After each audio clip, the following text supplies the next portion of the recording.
Bagaimana cara meraih kesuksesan dan kekayaan yang berlimpah hanya dalam waktu 3 tahun atau kurang?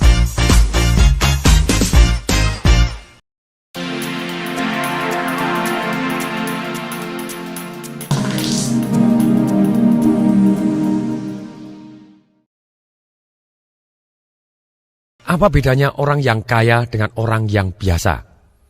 Ketika sama-sama dikasih waktu yang sama, ternyata dalam waktu yang sama, orang yang kaya tadi bisa membuat kekayaan jauh lebih banyak dibanding orang yang miskin.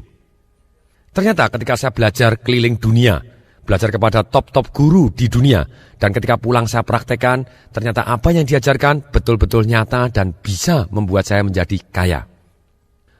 Orang yang kaya, perbedaannya dengan orang miskin ternyata hanya ada 3 saja. 1, orang yang kaya, dia think in the certain way. Kedua, feel in the certain way. Yang ketiga, act in the certain way. Maksudnya apa? Jadi ternyata manusia yang kaya tadi, yang tadinya sama-sama miskin tapi akhirnya dalam waktu 3 tahun bisa jauh lebih kaya dibanding yang miskin, ternyata dia berpikir dengan cara tertentu, merasakan dengan cara tertentu, dan bertindak dengan cara yang tertentu. Mari kita bahas satu persatu. Mereka berpikir dengan cara tertentu. Orang-orang yang kaya, mereka berpikir, maksud saya di sini kaya dengan cara yang halal, kaya yang masuk surga, bukan kaya dengan cara menipu atau merampok. Nah, kaya ternyata dengan cara yang halal, mereka adalah 1, mereka berpikir dengan cara yaitu membuat nilai tambah. Orang yang kaya selalu memilih dan melakukan tindakan-tindakan yang menghasilkan nilai tambah untuk orang lain. Cara berpikirnya seperti itu. Nah, salah satu contoh, zaman dulu Nabi Abraham atau Nabi Ibrahim, ketika dia diminta untuk mengorbankan salah satu anaknya, dan ternyata dia rela, dan kemudian oleh Tuhan diganti oleh domba, sejak saat itu diberikanlah sabda bahwa engkau mulai hari ini karena engkau percaya terhadap aku dan percaya sepenuh hati, maka mulai hari ini kau dan anak cucumu akan hidup berkelimpah. Baik agama Islam ataupun agama Kristen ada kata-kata yang seperti itu. Sejak saat itu Nabi Abraham, apa yang dilakukan Nabi Abraham atau Nabi Ibrahim ini? Dia mulai beli tanah dan kemudian dia membuat nilai tambah. Dari tanah yang tidak ada nilainya, dia tanamin gandum. Gandum 1 jadi ribuan. Dia punya domba 2 jadi ratusan. Dia membuat from nothing be something karena dia menciptakan nilai tambah. Jadi orang yang kaya selalu fokus, saya harus membuat nilai tambah apa untuk orang lain dan untuk dunia dan untuk bangsa dan negara ini. Dan kemudian orang kaya dengan cara yang baik, mereka berpikir selalu always win-win. Tidak boleh satu yang namanya win-lose. Kalau win-lose, kerjanya akan hanya sebentar, kerjasamanya akan sebentar, bisnisnya hanya berlangsung sebentar. Kemudian, orang yang sukses tadi, mereka berpikir dengan cara bagaimana? Orang yang sukses dan kaya tadi, mereka ternyata mempunyai goal yang spesifik. Maksudnya apa goal yang spesifik? Pernah nggak kita ngalami pada waktu kita menentukan goal, besok saya mau bangun jam 5 pagi. Ternyata besok tanpa melihat alarm, tanpa mendengarkan alarm, tanpa melihat jam, ternyata kita bisa bangun tepat jam 5 pagi. Kenapa? Karena goal kita spesifik, bawah sadar kita mau mengerjakannya dan kita bangun jam 5 pagi. Misalnya kita memberikan goal yang tidak spesifik, coba silakan dites, besok saya mau bangun sepagi mungkin. Apa yang jadi? Ada 2 alternatif. 1, otak mengabaikan karena perintahnya tidak jelas. Otak berpikir begini, jam 10 pagi, jam 9 pagi, ini yang ngasih perintah goblok ini. Akibatnya apa yang terjadi? Bangun jam 8 pagi dan akhirnya malah kesiangan. Alternatif pertama. Alternatif yang kedua apa yang jadi? Kalau goalnya tidak spesifik. Yang terjadi adalah pada waktu kita jam 1 pagi kita malah bangun, jam 1 lebih 5 menit bangun, jam 1 lebih 20 bangun, malah tidak bisa tidur. Jadi kembali lagi, goalnya harus benar-benar spesifik. Orang-orang kaya tahu, oke, saya tanggal sekian pada waktu ini saya akan menjadi seperti ini. Seperti Jim Carrey, kemana-mana dia mengantongin sebuah cek. Kalau Anda belum pernah mendengar Jim Carrey adalah bintang film lucu sekali. Ace Ventura dan kemudian Ace Ventura 2 dan banyak sekali The Mask, film-filmnya dia yang film yang lucu-lucu. Dan ternyata pada waktu itu dia membuat satu cek sendiri, dia tulis sendiri, dia punya goal spesifik pada waktu tahun sekian, pada bulan sekian saya harus mempunyai income 20 juta. Ternyata tepat pada waktu bulan tersebut Jim Carrey bisa mendapatkan bayaran 20 juta US, yaitu pada waktu dia main film The Mask. Ini yang terjadi, banyak keajaiban ketika menentukan goal yang sangat spesifik. Kemudian berikutnya, selain goalnya spesifik, kita juga harus dalam kata-kata yang positif. Goal tidak boleh dalam kata yang negatif, tapi harus dalam kata-kata yang positif. Contohnya begini, ternyata otak bawah sadar kita, kalau otak sadar kita mengenal kata tidak, kata negatif dia kenal. Tapi bawah sadar kita yang merupakan raksasa dalam hidup kita, karena perannya antara 55% sampai 88% sendiri, sedangkan otak sadar itu adalah 12% sampai 45%. Nah ternyata apa yang terjadi? Kalau kita memberikan goal yang negatif, otak kita tidak mengenal. Saya kasih contoh, mari kita tes. Semua tes, tolong coba, semua pendengar, tolong tutup mata, semua tutup mata. Praktek adalah guru yang terbaik, tolong tutup mata. Semua yang mendengar, Anda tidak boleh membayangkan, dilarang total membayangkan, jangan sekali-kali membayangkan. Semua betul-betul tidak dikenankan, tidak diizinkan, tidak boleh membayangkan seekor gajah.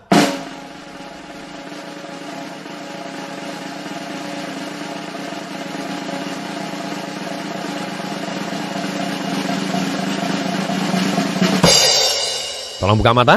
Apa yang terjadi? Aha, gajahnya malah keluar. Kenapa? Karena bawah sadar kita tidak mengenal kata tidak. Jadi goal harus dalam kata-kata positif. Anda tidak boleh ngomong, saya tidak mau miskin. Anda jadi miskin. Saya tidak mau gagal. Anda jadi gagal. Lebih baik kita bawah sadarnya kita genjot. Bahwa goal kita dalam kata-kata yang positif. Dan kemudian setelah kita ceritanya membuat nilai tambah. Dan kita selalu bersikap win-win. Dan kemudian kita selalu mempunyai goal yang spesifik. Dan dalam kata-kata positif, kita harus bisa merasakan dengan cara yang tertentu. Merasakan ini ada 3 hal. Satu, kita harus merasa berani. Kemudian yang kedua, kita harus komitmen. Yang ketiga, kita harus mengimani. Mengimani adalah level perasaan yang paling dalam. Bagaimana kita bisa berani? Banyak sekali orang sudah tahu tapi tidak melakukan. Sampai dikatakan oleh Bruce Lee, knowing is nothing. Applying what you know is everything. Apa yang salah dari orang yang tahu tapi tidak melakukan? Karena mereka tidak punya alasan yang sangat kuat atau mereka tidak tahu caranya merubah dari rasa takut menjadi berani. Nah, ini bagaimana kita bisa berani, bisa komitmen dan mengimani. Cara berani ada 2 hal yang sangat sederhana, yaitu adalah dengan merubah fokus. Kemudian yang kedua adalah dengan merubah gerak. Maksudnya apa merubah fokus? Merubah fokus ini begini. Kalau kita pernah menonton film Jurassic Park, binatang apa yang paling menakutkan di sana? Betul, T-Rex. Bagaimana seorang Steven Spielberg menakut-nakutin kita? Yaitu dengan merubah fokus kita. Dia keluarkan T-Rex-nya, langsung mendekat dengan suara lebih keras. Wah! Mendadak kita jadi takut. Dan kemudian, coba bayangkan kalau kita ceritanya kepingin berani, kita hal-hal yang menakutkan, kita buat jadi kecil. Sekarang saya mau tanya, kalau kita menonton film horor, mana yang lebih menakutkan? Kita nonton di bioskop, seorang diri, tengah malam jam 12 malam. Kemudian ruangannya gelap, bioskopnya suaranya THX, sendirian, baunya kemenyan. Atau kita nonton di siang hari, rame-rame, kemudian televisinya adalah televisi 7 inch, hitam putih lagi, dan agak beruat videonya, dan suaranya kayak suara mikro. Mana yang lebih menakutkan? Sudah pasti yang pertama. Kenapa? Karena besar kecilnya sangat berpengaruh, suasananya, situasinya, suaranya akan sangat berpengaruh. Nah saran saya, ketika kita takut, kalau kita mau berani, yaitu dengan merubah fokus dan merubah gerak. Merubah fokus, Anda bisa merubah bayangannya, atau merubah pertanyaannya. Nah kalau kita misalnya merubah bayangan, kita bayangkan apa? Yang menakutkan tadi kita buat kecil, dibuat di figura, kemudian dibuat hitam putih, dibuat kabur, dibuat agak menjauh, dibuat mengecil, menjauh, akhirnya ditelan oleh matahari, mendadak kita jauh lebih berani. Karena fokusnya kita jauhkan, mengecil, kita akan jauh lebih berani. Dan kemudian goal kita buat jadi lebih besar. Goal kita buat lebih dekat, lebih besar, lebih terang, penuh warna. Sekali lagi, lebih terang, lebih besar, lebih dekat, penuh warna, dan akhirnya bahkan kita menjadi satu dengan goal kita. Mendadak kita bisa jadi lebih berani. Kemudian kita bisa merubah juga dengan pertanyaan. Apabila ceritanya fokus kita sedang ke hal-hal yang negatif. Contohnya ada orang mau usaha. Saya tahu persis kalau saya mau kaya, mau sukses, saya harus usaha. Atau saya harus kenalan kepada orang ini. Saya harus telepon kepada orang ini. Saya harus main kepada orang ini. Saya harus ngajak makan siang kepada orang ini. Nah ternyata kita takut. Kita bisa merubah pertanyaan. Kenapa orang takut tidak mau mulai usaha atau tidak berani take action tadi? Karena dia tanya dengan cara yang salah. Gimana ya nanti kalau saya gagal? Mungkin tidak ya saya gagal? Gimana ya kalau saya ditolak? Nah, ini pertanyaan yang tidak adil. Karena setiap usaha selalu ada kemungkinan untuk gagal. Setiap mengajak Anda ada kemungkinan ditolak. Tapi kalau kita tidak pernah usaha atau tidak pernah mengajak, berarti kita sebenarnya gagal 100%. Nah, caranya bagaimana kita merubah supaya kita jadi berani? Kita tanya, pertanyaan dibalik, ruginya apa kalau saya tidak take action sekarang? Kalau tadi, ruginya apa kalau saya take action? Sekarang dibalik pertanyaannya, ruginya apa kalau saya tidak take action? Dan kemudian tanya lagi, untungnya apa? Kenapa saya harus take action sekarang? Mendadak fokus kita berubah. Untungnya apa kalau saya take action sekarang? Dan ruginya apa? Berarti kalau saya tidak take action, ruginya apa kita bayangkan. Dan kemudian supaya kemungkinan berhasilnya jauh lebih tinggi pada waktu kita fokus tadi, kita tanya lagi dengan pertanyaan ini. Supaya kemungkinan berhasilnya jauh lebih tinggi, apa yang harus saya pelajarin, apa yang harus saya siapkan, dan kapan waktu yang tepat akan saya lakukan. Yang jelas, waktu yang tepat itu 90% jawabannya adalah sekarang. Hanya 10% yang akan selesai dengan sendirinya, tapi lebih baik. Kenapa kalau take action sekarang itu jauh lebih baik dibanding kita menunda? Jawabannya di sini. Kalau kita take action sekarang, itu yang membuat kita mempunyai pengalaman atau hasil feedback lebih cepat. Kalau kita salah bisa kita perbaikin. Kalau belum benar, kita mesti kita perbaikin. Kalau sudah benar, kita bisa nikmatin hasilnya. Itu bagaimana cara berani merubah fokus. Kemudian bagaimana cara berani dengan merubah gerak. Dikatakan oleh guru saya Anton Robin, bahwa our emotion is created by our motion. Jelas sekali bahwa gerakan kita sangat-sangat mempengaruhi emosi kita. Kalau tidak percaya, mari kita tes. Semua tolong berdiri tegak, semua berdiri tegak, tegak, kecuali yang nyetir mobil. Sekarang Anda berdiri tegak, sangat-sangat tegak, dagu ke atas, mata cerah, dada dihusungkan, kemudian senyum lebar mungkin, matanya cerah melihat ke atas, tangan dua-dua ke atas, dengan posisi tangan dua-dua ke atas, kemudian mata melihat ke atas, kemudian mata cerah, kemudian bibir tersenyum lebar-lebar, dada dibusungkan. Coba tes, kita ingat-ingat hal yang menyedihkan. Jangan berubah, tapi tetaplah ingat-ingat hal yang menyedihkan.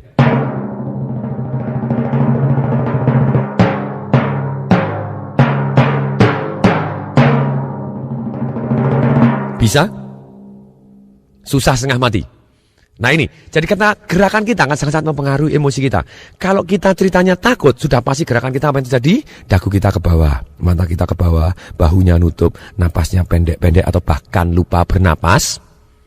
Nah kalau kita kepengen berani, saran saya, Anda lunjak-lunjak terlebih dahulu, guncang bumi istilah saya, Anda lunjak-lunjak, go, kemudian busungkan dada, kepala cerah, agak tengadah, bibir senyum, tarik napas panjang-panjang, dan hembusan yes, hembusan yes. Ketika Anda guncang bumi 150 kali, berapa? 150 kali, dijamin setiap gerakan ini akan ada reaksi kimianya di dalam diri kita. Dan reaksi kimia ini membuat badan kita jadi hangat, jadi lebih percaya diri, dan kita jadi berani. Nah kombinasinya bagaimana? Kalau Anda lagi takut, Anda bisa merusak pola takut Anda dengan merusak gerakan. Anda masukkan tangan Anda, telunjuk Anda gitu ya. Anda putar-putar dulu telunjuknya, weng, putar-putar, kemudian telunjuknya kanan ini masukkan ke hidung kanan, tarik ke atas, katakan takut nih. Mendadak otak kita rusak polanya, mendadak kita jadi ketawa. Kemudian Anda guncang bumi, go. Entah 10 kali, entah 50 kali, atau 150 kali kalau Anda lagi takut sekali gitu ya. Dan kemudian Anda tarik nafas, yes, Anda tepuk dada dan genggam. Yes, tepuk dada dan genggam. Dan Anda bayangkan ketika kita waktu dulu ataupun masa depan atau yang sudah berlalu, silahkan, yang sangat percaya diri, sangat full percaya diri. Entah waktu kita wisuda, entah waktu kita ngelamar diterima, atau waktu pekerjaan diterima, waktu gajian pertama, atau waktu mendengarkan pujian dari orang-orang yang kita hormatin. Apapun yang membuat kita percaya diri, kita buat bayangannya lebih besar, lebih dekat, lebih terang. Jadi satu dengan diri kita, mendadak kita go, kita langsung berani. Kemudian berikutnya, setelah kita berani, ternyata berani tidak cukup. Banyak sekali orang berani, tapi hanya sekedar sebentar saja, atau istilah saya hangat-hangat tai ayam. Bapak Ibu tahu bahasa Inggrisnya hangat-hangat tai ayam? Hot chicken shit. Nah kemudian level kedua dalam feel itu adalah komitmen. Maksudnya apa komitmen? Komitmen itu adalah suka duka dijalanin. Kenapa orang level komitmen itu lebih tinggi daripada berani? Berani biasanya, oh ya saya kalau enak aja mungkin dijalanin. Tapi begitu mulai tidak nikmat, dia tidak mau menjalanin. Orang yang komitmen, dia suka duka dijalanin. Bagaimana kita bisa komitmen? Kalau kita tahu bahwa itu harus, kemudian kita lakukan, dan kita terus dan kita lakukan, baik suka maupun duka kita lakukan sampai membawa hasil. Caranya bagaimana? Yaitu dengan alasan yang sangat kuat. Orang yang punya komitmen yang sangat kuat, biasanya punya alasan yang sangat kuat. Alasan datangnya dari mana? Alasan datangnya adalah dari nikmat dan sengsara. Nah, kalau kita tahu persis nikmatnya, kita bisa membayangkan dan kita bisa menulis kenikmatannya. Apa yang terjadi kalau kita bisa mencapai impian kita? Apa yang jadi kalau kita take action menuju ke arah impian kita tadi? Apa yang jadi kalau kita sesuai dengan rencana kita terus maju terus mencapai ke impian kita dengan penuh persisten, suka duka dijalanin?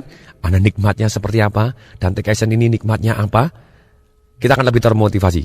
Tapi manusia, otak manusia, 20% mencari kenikmatan, 80% menghindari kesengsaraan. Untuk itu, kesengsaraan adalah salah satu sumber motivasi yang sangat-sangat kuat. Kalau kita tidak mempunyai pengalaman yang menyengsarakan, kalau kita bisa membayangkan kesengsaraan yang hanya membayangkan aja, sampai kita bisa mendengarkan, bisa merasakan, gunakan panca indera, penderitaan yang begitu emosional dan detail. Kalau kita tidak take action menuju ke arah impian kita, atau kalau kita tidak mencapai apa yang kita impikan tadi, sengsaranya begitu sengsara sekali, otak kita akan bergerak, langsung cari yang kita mau. Dan kemudian kita akan take action. Dan kita akan punya komitmen. Kemudian level berikutnya, feel yang berikutnya, atau merasakan yang berikutnya adalah imanin. Kalau kita bisa membayangkan itu sudah, dan kita bisa doa dengan penuh syukur. Terima kasih Tuhan, bahwa apa yang kita inginkan tadi kita bayangkan dengan detail, kita rasakan, kita dengarkan bahwa sudah. Iman itu adalah kita tidak melihat tapi kita percaya, itu kita iman. Dan kalau semua agama mengajarkan satu yang namanya iman. Kalau kita doa dan bersyukur apa yang kita bayangkan sudah. Apa yang jadi kita merasa feeling so good, feeling relaxed dan feeling so guided. Kita merasa nikmat, kita merasa dibimbing dan merasa sangat-sangat diberkatin. Feeling so blessed. Nah, pada waktu kalau kita punya iman, kita percaya terhadap Tuhan yang kita inginkan tadi, Tuhan yang Maha Kuasa, Tuhan kita masing-masing. Dan kalau kita percaya kepada Tuhan, Tuhan tadi adalah sumber segala kelimpahan. Nah, kalau kita dekat dengan sumber segala kelimpahan tadi, nah sudah pasti kita akan juga kelimpahan. Itu level terakhir yang namanya imanin, level terakhir dari bagaimana kita merasakan, how to feel. Kemudian, yang ketiga adalah act in the certain way, atau bertindak dengan cara tertentu. Orang-orang yang kaya, orang-orang yang sukses, dia tindakannya apa? Satu, dia menulis goalnya. Ternyata menurut survei di Yale University di tahun 1954, ternyata ada dari semua lulusannya hanya ada 3% yang menulis goalnya. Setelah lulus akan punya apa? Akan menjadi apa? Akan pergi kemana? Akan melakukan apa? Berteman dengan siapa? Dan kemudian 97% tidak mempunyai goal yang tertulis. Penelitian dilanjutkan lagi sampai 20 tahun kemudian, yaitu di tahun 1974. Ternyata 97% orang yang tidak menulis goalnya di jumlah total kekayaannya dibandingkan dengan 3%. Orang yang menulis goalnya di total kekayaannya, yang 3% total kekayaannya jauh lebih besar dibanding 97% yang tidak menulis goalnya di total semua. Mulai hari ini kita harus menulis goal kita. Tulis dengan spesifik. Sebutkan, saya, nama saya ini, gitu ya. Dengan ini, kasih emosi, dengan senang hati, dengan gembira. Sudah, bagian dari iman, mencapai ini. Apapun yang Anda inginkan, mempunyai mobil ini, punya rumah ini, punya income seperti ini. Tulis seperti itu, sudah. Dan kemudian pada tanggal sekian. Jadi unsurnya 3, sekali lagi saya ulangi gitu ya. Harus spesifik, goalnya positif, dan kita menulis tadi goalnya. Jadi kita tulis namanya, sebut, saya, dengan ini nama saya ini. Dengan gembira, kasih emosinya, dengan senang hati, sudah mencapai ini pada tanggal sekian. Dan kemudian goal ini Anda baca terus, hasilnya akan luar biasa. Kemudian tindakan apa yang akan membuat Anda perbedaan dengan orang lain? Tulis alasan, sekarang lebih baik kita praktek. Selesai mendengarkan CD ini, tulis alasan. Ini sangat penting dalam proses bagaimana kita bisa menjadi sukses luar biasa. Kita harus menulis alasan, karena otak kita hanya cari nikmat, menghindari sengsara. Jadi pada waktu kita menulis, kita sudah ada goalnya, ada tindakan yang luar biasa, sudah menjadi dari impian menjadi kenyataan. Kita sudah mulai tulis, kemudian juga tulis alasan. Tulis 30 alasan. Apa ruginya, apa sengsaranya, apabila kita tidak bisa mencapai atau tidak take action mengarah ke arah cita-cita kita.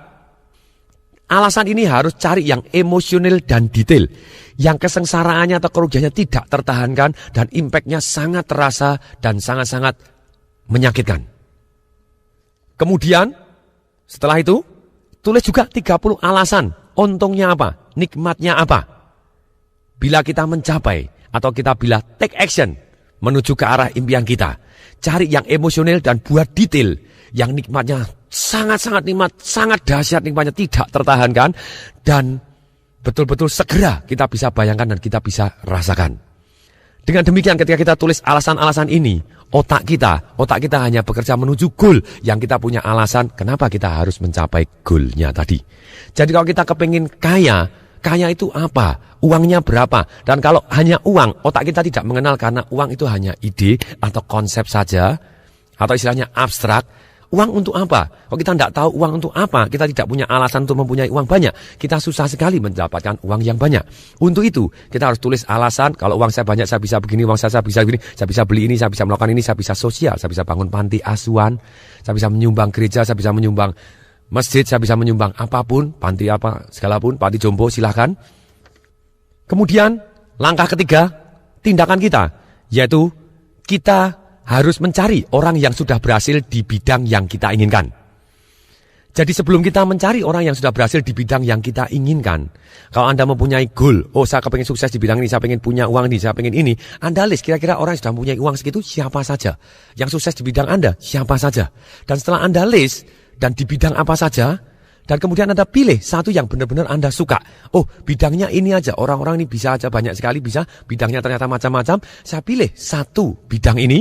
Setelah Anda pilih bidangnya, cari siapa orang yang bisa Anda hubungin. Dan kemudian setelah Anda cari, langkah berikutnya apa? Masih termasuk yang ketiga ini tadi. Jadi yang ketiga Anda cari orang yang sudah berhasil di bidang yang kita ingin berhasil tadi. Orang yang sudah berhasil tadi adalah cari yang terbaik di dunia, itu akan sangat jauh lebih cepat. Kalau Anda bisa cari yang terbaik di dunia, cari yang terbaik di Asia. Asia Anda bisa cari terbaik di Indonesia. Indonesia Anda bisa cari yang terbaik dimanapun, termasuk di Nganjuk juga boleh. Nah begini, apa yang kita lakukan? Kalau kita sudah mempunyai orang yang sudah berhasil dan kita sudah tahu orangnya, ajak kerjasama. Nomor satu, kita ajak kerjasama. Yang kedua, kalau dia tidak mau diajak kerjasama, kita belajar kepada dia. Kalau belajar kepada dia juga dia tidak mau, kita bisa kerja kepada dia. Kalau kerja kepada dia juga tidak mau, kita bisa mempelajari dari sekelilingnya dia. Oke, dengan kerjasama dengan yang terbaik, kemungkinan berhasil kita 98%. Ini kunci yang Anda harus ingat kalau Anda kepingin sukses dalam waktu 3 tahun atau kurang. Kalau kita mau mencoba diri sendiri, bisa, tapi waktunya akan sangat-sangat lama. Saya Tung Desemwaringin hari ini jadi karena saya belajar dan kerjasama dari yang terbaik di dunia. Nah, sekarang pertanyaannya begini. Bagaimana caranya seorang bisa kerjasama dengan terbaik di dunia? Jurusnya sederhana. Dengarkan baik-baik, catat baik-baik. Sangat penting, tulis pakai huruf besar. Ditebelin, digaris bawain, kasih tanda seru. Kalau kita kepingin kerjasama dengan yang terbaik, kenapa kok orang-orang yang terbaik di dunia mau kerjasama dengan kita yang mungkin tidak ada orang yang tahu?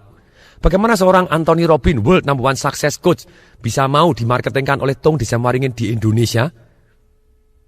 Karena ini, kuncinya di sini. Yaitu apa? Jual Indonesia. Sekali lagi, saya ulangin. Apa? Jual Indonesia.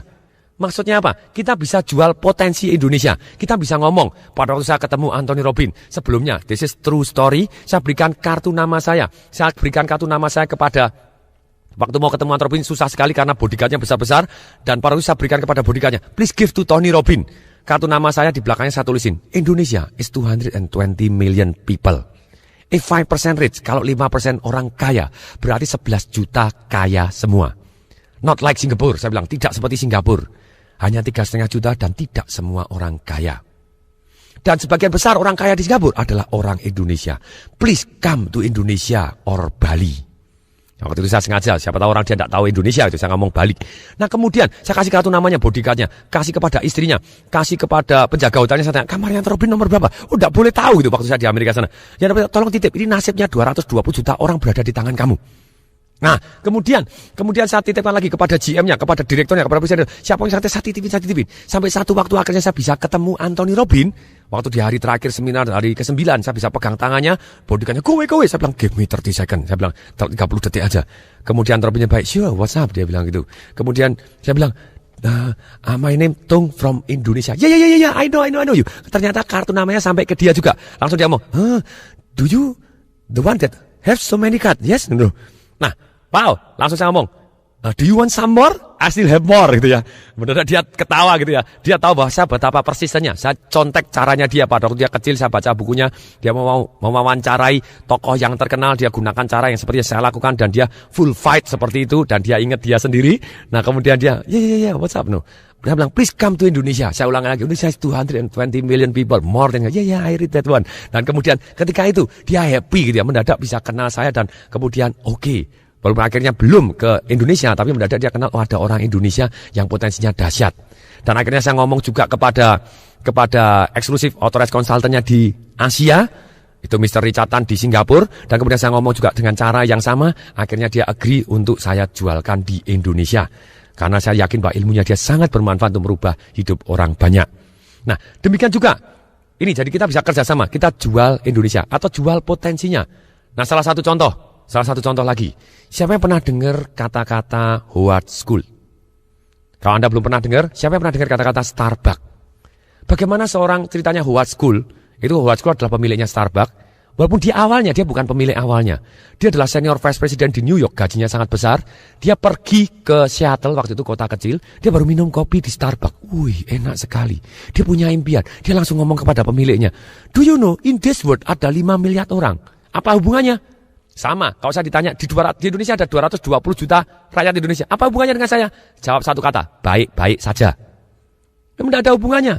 Ada yang mau kita ajak kerjasama, ada yang tidak mau. Tapi kita ketemu satu aja, yang mau diajak kerjasama, nasib kita berubah bumi dan langit dengan sangat-sangat cepat. Bisa kurang dalam waktu 3 tahun, bisa lebih cepat lagi kalau Anda bisa pegang.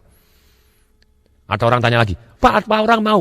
Belum tentu, banyak sekali orang mau. Siapa Tung? Buktinya Anton Robin juga mau, Robert Kiyosaki juga mau. Nah, kemudian dalam hal ini ketika kita mengajukan bahwa kita jual Indonesia, kemungkinan berhasil kita juga jauh lebih besar ketika kita kerjasama dengan yang terbaik. Jauh lebih besar, jauh lebih cepat. Kemudian, kalau kita tidak bisa kerjasama tadi, kita belajar terus belajar, cari yang terbaik, dan Anda belajar terbaik, Anda akan jadi terbaik. Ketika ada majalah memilih saya, Tung Desemaringin, sebagai pelatih sukses nomor 1 di Indonesia, saya tidak heran karena apa? Karena saya sudah belajar nomor 1 terbaik di dunia. Bahkan majalah SWA milih saya sebagai the most powerful people and idea in business 2005. Ya wajar aja karena saya belajar dari guru-guru saya yang terbaik. Sebenarnya saya bisa mendapatkan testimoni yang luar biasa dahsyat. Orang yang saya coach bisnisnya meledak antara 100% sampai 2000%. Itu yang saya bahas di Marketing Revolution saya. Nah sama, kenapa? Karena saya sudah belajar dari yang terbaik.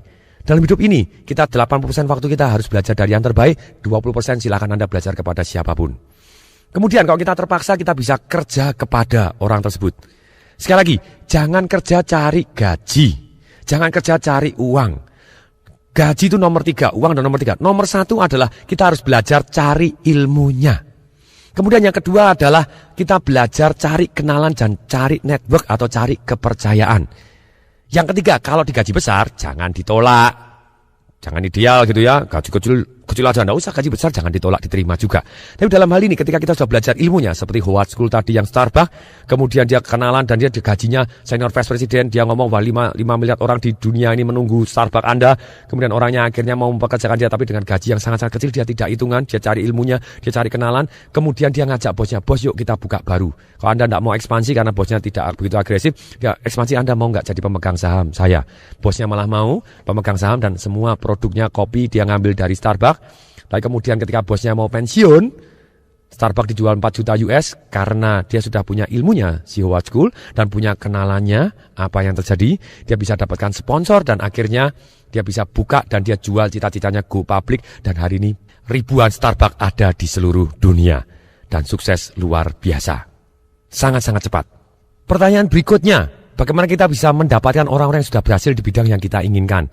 Cari, keluar, ikut seminar, ikut organisasi, ikut yayasan, ikut tour ke luar negeri, ikut apapun. Nah dalam hidup ini ketika kita mau mengharapkan suatu hal yang dahsyat, Anda duduk aja di rumah, kemudian Anda mengharapkan ada konglomerat datang ke tempat tok, mau nggak Anda kerjasama kepada saya? Mungkin nggak itu terjadi. Mungkin apabila Anda sudah mempunyai nilai tambah yang luar biasa, banyak orang akan datang ke tempat Anda dan mengetuk mau ngajak Anda kerjasama. Tapi kalau kita belum mempunyai nilai tambah yang luar biasa, kita harus aktif menjual Indonesia tadi. Sekali lagi, kalau ditanya apa hubungannya 220 juta rakyat Indonesia dengan Anda, jawabannya baik-baik saja. Pasti ada yang mau, ada mau satu aja, Anda sudah nasibnya akan bumi dan langit cepat sekali. Kemudian jurus keempat, yang pertama tulis goal, yang kedua tulis alasan Anda, yang ketiga adalah cari orang yang sudah berhasil di bidang yang kita inginkan, ajak kerjasama, belajar kepada atau kerja kepada. Yang keempat adalah kita lebih baik kita bergaul dengan big boys. Tadi maksudnya apa bergaul dengan big boys? Kita cari orang-orang yang jauh lebih sukses di bidang kita. Karena cara berpikir mereka kita bisa belajar. Bukan berarti saya tidak punya teman yang lebih miskin dari saya atau istilahnya lebih tidak berhasil dibanding saya. Saya punya teman dari manapun, tidak masalah. Tapi ketika kita mau bergaul, alangkah baiknya kita merubah pergaulan kita. Nasib kita akan jauh lebih berbeda kalau kita bergaul dengan orang yang berbeda. Bahkan ketika saya ikut seminar 6 tahun yang lalu, saya disuruh menulis siapa 5 orang yang paling dekat dengan kamu, ditulis. Kemudian sebelah kanannya ditulis, juga bisa Anda lakukan, coba tes. Siapa yang 5 orang yang paling dekat dengan Anda, yang Anda selalu menghabiskan waktu. Kemudian sebelah kanan kira-kira aja penghasilannya berapa, silahkan ditulis. Kemudian dijumlah, kemudian dibagi 5. Itulah plus minus pendapatan Anda. Pada waktu saya kerjakan yang sama, ternyata betul. Itu adalah pendapatan saya. Langsung saya syok, saya tahu persis. Bahwa saya terus bergaul dengan orang-orang seperti ini, plus minus penghasilan saya akan seperti ini juga. Saya harus gaul dengan orang-orang yang jauh lebih dahsyat dibanding saya. Nah, bagaimana menemukan? Sama tadi, ikut seminar, ikut organisasi, undang makan siang. Nah, sekarang pertanyaan, kenapa orang-orang dahsyat mau makan siang dengan kita? Karena kita punya nilai tambah. Loh, kalau kita tidak punya nilai tambah, bisa nggak kita ngajak makan siang? Bisa. Caranya bagaimana? Misalnya begini. Anda bisa menggunakan begini, misalnya Anda pengen ngajak makan seorang presiden direktur yang top sekali, misalnya Bapak A. Anda bisa ngomong gini, Anda juga kenal presiden direktur ini, Ibu B, misalnya begitu. Kita ngomong kepada Bapak A, Bapak A, kalau misalnya Anda sewaktu-waktu diajak makan oleh Ibu B, Bapak A mau? Ya mereka mau karena mereka orang-orang dahsyat luar biasa. Kemudian kita ngomong kepada B, oh kalau mau sebentar Pak akan saya setkan waktu. Dan kemudian kalau ditanya apa hubungannya dengan dia, oh baik-baik saja Pak. Loh memang hubungannya baik-baik saja, betul nggak? Kemudian kita ngomong kepada Ibu B, Ibu B kalau sekali waktu diajak makan siang dengan Bapak A, presiden direktur dari sini, mau? Banyak maunya karena mereka orang-orang besar kepengen bergaul dengan orang-orang besar juga. Ketika mereka mau, pada waktu makan siang bertiga, yang sebelah kiri Anda gajah, sebelah kanan Anda gajah, Anda calon gajah. Nah kemudian setelah ceritanya kita di dalam hidup ini, kita bergaul dengan orang-orang yang dahsyat tadi, sekarang lagi hindarin orang-orang yang penyedot semangat. Maksudnya apa penyedot semangat? Tanya, apa kabar? Tidak bagus, susah. Orang yang UUB, apa itu UUB? Unhealthy, unhappy, and broke. Bukan kita tidak boleh dekat dengan orang miskin, boleh Anda boleh dekat dengan mereka, datang membantu untuk menginspirasikan mereka untuk dahsyat. Dan kalau Anda miskin, saya juga ngalami pada waktu awal-awal di dalam karir saya tidak punya uang, saya melakukan apa? Saya sehat dan saya happy, saya penuh semangat. Saya sehat dan happy, orang senang bergaul dengan saya. Nah kalau saya tidak sehat, saya tidak happy atau penuh keluh kesah, dan bangkrut lagi, siapa yang mau dekat-dekat dengan saya? Dan makanya kalau kita belum punya uang, alangkah baiknya kita tetap semangat dan kita happy ceria, akibatnya orang bisa mengukur energi kita dan senang bergaul dengan kita. Tunjukkan kepositifan Anda. Berikutnya, langkah yang kelima, yaitu kita harus monitoring. Kebanyakan orang memonitoring goalnya hanya setahun sekali pada waktu tahun baru. Apa yang jadi? 1 tahun berikutnya, waktu sudah berlalu dan belum tercapai, tapi sudah 1 tahun. Alangkah baiknya kita monitoring. Caranya bagaimana? Kita baca goal kita setiap hari. Baca. Saya tulis goal saya pakai papan besar sekali, pada waktu bangun tidur saya baca, tidur saya baca lagi. Dan kemudian, setelah baca goalnya, juga imajinasikan. Imajinasikan bahwa Anda sudah dan terima kasih Tuhan, sudah. Imajinasikan, bayangkan, rasakan. Lebih besar, lebih terang, lebih dekat. Dan rasakan, dengarkan suara-suara yang ketika Anda sukses luar biasa yang Anda impikan tadi. Dan kemudian Anda monitoring. Dari tindakan begini, hasil yang diharapkan adalah apa? Nah ternyata hasilnya sudah mengarah ke arah impian kita atau belum. Kalau belum, kita harus rubah. Kalau sudah, nah kita akan perkuat tindakan yang betul-betul sudah menghasilkan yang kita inginkan. Kemudian, yang keenam, kita harus fleksibel. Maksudnya apa fleksibel? Fleksibel caranya, tapi persisten usahanya. Ketika Anda sudah melakukan monitoring, saya melakukan begini, kalau ternyata belum dapat kenalan orang-orang dahsyat. Saya jalan-jalan begini kok belum ada orang yang hebat mau kerjasama dengan saya. Kita tanya, caranya supaya saya rubah, supaya dia mau, apa yang harus saya perbaiki? Saya ngomongnya, nadanya, gerakan saya, atau pandangan wajah saya, atau susunan kata-kata saya, mana yang harus saya rubah? Sehingga orang tadi mau makan siang dengan saya, atau orang tadi mau kerjasama dengan saya. Atau cara ngomong saya apa? Silakan, harus dirubah. Fleksibel caranya, tapi persisten terhadap usahanya. Banyak orang ngomong, saya sudah 3 kali berusaha jualan, tapi ternyata tidak laku, saya tidak berbakat. Coba bayangkan, siapa yang pernah jadi anak-anak? Pertanyaan yang goblok, semua orang jadi anak-anak, pernah. Nah kalau anak-anak belajar jalan, Kalau dia jatuh, kemudian kita akan ngomong bangun lagi. Jatuh, kita akan ngomong bangun lagi. Kapan kita ngomong berhenti, bangun lagi? Pertanyaan yang sama-sama gobloknya. Yaitu jawabannya apa sih? Ya kalau sudah bisa jalan.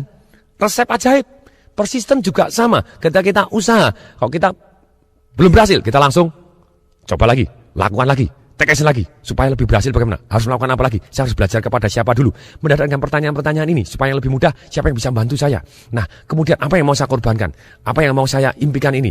Kebiasaan apa yang harus saya buang? Mendadak kita jadi lebih semangat karena kita pakai pertanyaan-pertanyaan, kebiasaan apa harus saya punyai? Keterampilan apa harus saya pelajarin? Kemudian Anda jadi jauh lebih semangat, lebih powerful dengan bimbingan-bimbingan pertanyaan yang menuju ke arah yang Anda impikan. Coba bayangkan kalau seorang bayi baru jatuh sekali, jatuh 2 kali, jatuh ketiga kali, terus dia ngomong bayinya, aku enggak bakat jalan. Bisa jalan? Susah setengah mati. Demikian juga kita harus persisten di dalam usahanya, fleksibel caranya. Langkah ketujuh adalah kita harus doa dan membayangkan bahwa yang kita impikan sudah terjadi dan kita ucapkan terima kasih. Saya tiap hari doa, terima kasih Tuhan atas kebijaksanaan, kesehatan, kekayaan, keharmonisan, serta keceriaan yang telah Bapa berikan. Dan hamba-Mu ini, saya biasanya menyebut begitu, berjanji akan membuat berlimpah, sedemikian sehingga bisa berarti untuk orang yang banyak. Itu jadi kita doa dan kita terima kasih, kita mendapat feeling good tadi, feeling blessed, bila merasa diberkati, dan feeling guided, kita merasa dibimbing. Kemudian yang saya lakukan, yang selama dalam 3 tahun, bagaimana saya bisa merubah hidup saya dengan bumi dan langit, yaitu saya terus belajar. Jadi langkah ke-8, kembali lagi, saya terus belajar. Walaupun tadi cari orang yang sudah berhasil, kita bisa kerja kepada, belajar kepada. Tapi yang ini sengaja saya buat ke-8, karena banyak orang sudah berhasil, dia tidak mau belajar lagi. Saya punya komitmen bahwa apa yang saya bayarkan untuk leher ke bawah, dengan leher ke atas harus lebih besar, harus lebih besar leher ke atas. Maksudnya apa? Kalau saya makan, saya minum, saya beli baju untuk di bawah saya, 1 tahun habis 20 juta, berarti untuk leher ke atas, untuk ikut seminar, untuk apa? Harus lebih besar dari 20 juta. Karena saya tahu, mana yang lebih menghasilkan? Leher ke atas atau leher ke bawah? Lah masih ada yang ngeyel lagi, leher ke bawah Pak, atau lebih ngeyel pinggang ke bawah, saya tidak ikut-ikut. Sudah pasti sebetulnya leher ke atas kita yang akan lebih menghasilkan. Di dalam dunia informasi ini, bahwa kita, pikiran kita lah yang sangat-sangat luar biasa dahsyat, yang mengelola informasi dan bisa membuat jadi uang itu sendiri. Jadi langkah ke-8 kita harus terus belajar. Belajar ini ada 4 macam. 1, kita belajar dari pengalaman kita. Itu yang paling berkesan. Tapi kalau kita ngalami sendiri, seringkali kita benjut dan tidak nikmat.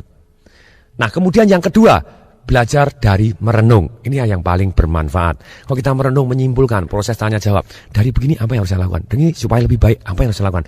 Anda terus tanya, proses berpikir adalah proses tanya jawab terhadap diri sendiri. Anda tanya, supaya lebih sukses, supaya lebih siap, waktunya sekarang, supaya lebih siap, apa yang jadi? Nah kemudian Anda selalu tanya, supaya kemungkinan berhasil lebih tinggi, apa yang saya lakukan? Dan kemudian itu kita akan jauh lebih dahsyat kalau kita belajar dengan menyimpulkan dan merenung tadi. Kemudian yang ketiga dan keempat ini adalah kita belajar dari orang lain atau dari orang atau situasi atau alam yang di luar diri kita. Yaitu kita bisa belajar secara langsung. Anda bisa belajar dengan punya mentor, punya pembimbing. Ini adalah cara belajar yang paling cepat. Karena orang yang berhasil akan menunjukkan kepada Anda caranya dengan lebih cepat dan lebih mudah. Kemudian yang keempat adalah dengan secara tidak langsung, yaitu dengan mendengarkan seperti CD audio hari ini, atau Anda baca buku, atau Anda melihat televisi, atau Anda belajar sesuatu hal yang baik secara tidak langsung. Nah ini adalah cara yang paling banyak. Maksudnya paling banyak apa? Kalau kita baca buku, satu orang ngarang buku, itu memakan waktu mungkin umur 35-40 tahun baru mengarang buku. Rata-rata mungkin 40 tahun baru mengarang 1 buku. Nah, kalau kita belajar misalnya sudah 10 buku, berarti kita sudah belajar 400 tahun pengalaman orang lain. Lebih baik kita terus belajar. Kemudian berikutnya, langkah yang ke-9. Ada satu yang saya lakukan juga, yaitu melakukan meditasi. Meditasi dengan CD audio setiap malam. Dan setelah itu rutin selama 1 bulan. Setelah selesai, saya ulangin berapa hari sekali. Dalam hal ini, saya menggunakan CD meditasi dari Dick Stupin. Dan saya melakukan bagaimana mencapai goal, bagaimana menjadi miliuner dalam 3 tahun, goal, success and commitment, itu terus kemudian I accept, saya menerima bahwa semua hal-hal yang melalui saya akan membuat saya jadi lebih baik dan lebih kuat.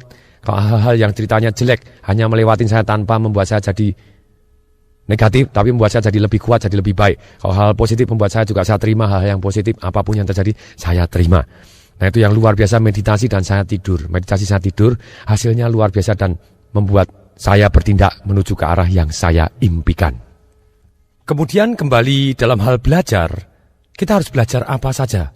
Kalau kita kepengen sukses dan kaya dengan sangat-sangat cepat, 3 hal yang kita harus pelajarin. Yaitu adalah manajemen, yang ini malah manajemen apa? Satu adalah manajemen dari sisi waktu. Itu nomor 1 yang paling penting dalam hidup kita. Manajemen waktu, manajemen prioritas. Mana yang harus kita prioritaskan? Mana yang harus di nomor 2-kan. Tapi kita harus tahu persis apa yang utama dalam hidup kita untuk mencapai apa yang kita impikan. Kemudian setelah manajemen waktu, yang kedua adalah manajemen orang. Kalau kita bisa manage orang dan bisa memimpin orang, apa yang jadi kita akan sangat-sangat mudah mendapatkan uang. Dan yang ketiga, setelah kita mendapatkan uang, yang ketiga adalah keterampilan manajemen apa yang harus kita pelajarin, yaitu keterampilan manajemen uang.